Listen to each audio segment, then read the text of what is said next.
Welcome to DU's Weekly Check-In. I am joined today by head women's soccer coach Jeff Hooker. Tough loss this weekend, Coach. Talk a little bit about the game on Saturday. It was a tough one.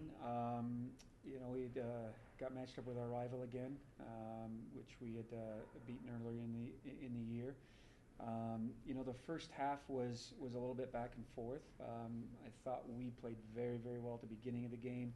Last 15 minutes, they were better than we were. Second half, I really feel like we had the ball most of the time. Really felt good about the way the team was playing.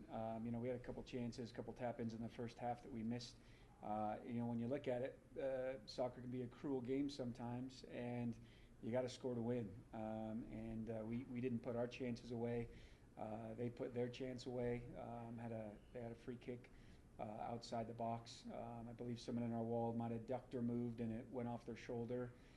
Cassidy, the goalkeeper, Cassidy Ray, did a good job. I think she had it covered. The ball got deflected and went to the opposite corner. So with 6 minutes to go, just kind of went into scramble mode and created a couple chances there. Didn't get those in either. Ended up on the short end of that one. Despite the loss, you guys had a remarkable season. Talk a little bit about your season as a whole.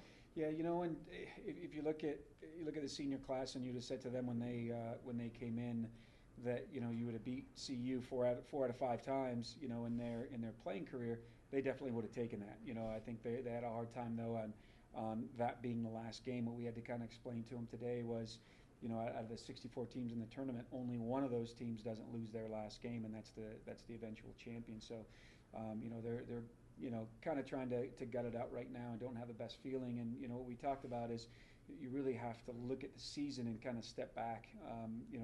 One of the things that was said in the locker room today was, the season seemed like it flew by, and when you win and you have fun, that's when the season flies by sometimes. But when you lose and you're miserable and you don't have a good group and the chemistry's poor, that's when it seems like the season goes on forever. So, looking back at it, we did all the right things. All the right things happened. Preseason was great. Our trip up to Vail was fantastic.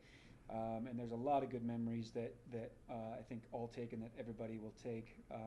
Just losing, once before the NCAA tournament, I think with the schedule we had was a great feat for this team, and says a lot about their leadership too. You mentioned your seniors a little bit. You have 8 seniors graduating this year. Talk a little bit about how they've impacted this program, not only this season, but in their 4 years here. And we kind of said it before earlier, is, I think they felt that the time that they had here, that last year's senior class had the best leadership, and that's what they wanted to emulate, and they really worked hard at it. They started in the spring with meeting with the coaches, meeting with the juniors, at that time sophomores, and they really wanted to have the same sort of chemistry, the same type of locker room, and they really did a great job of accomplishing that. We're going to lose some players, all the way down the middle, that have been really strong for us. And although someone like Cassie Larson was hurt a little bit during the season, she comes back and just was an absolute stud against BYU. Coming back after not training for literally 2.5 weeks, having one practice.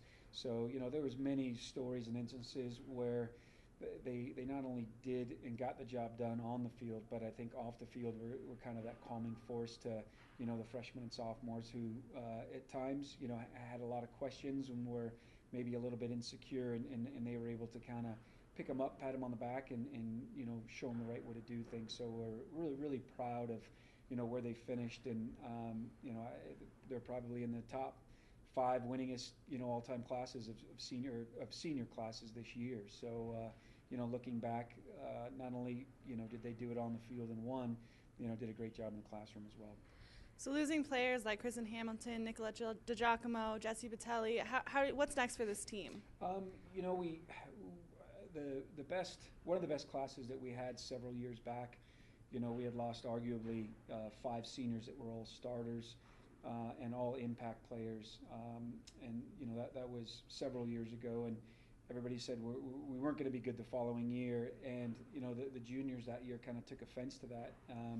And the next year we came back and beat Portland in overtime here at home the year after they won the national championship. So, as we've learned, you can't replace players, tit for tat. We didn't, look and say we need someone to replace Caitlin Bast from last year and score X many goals.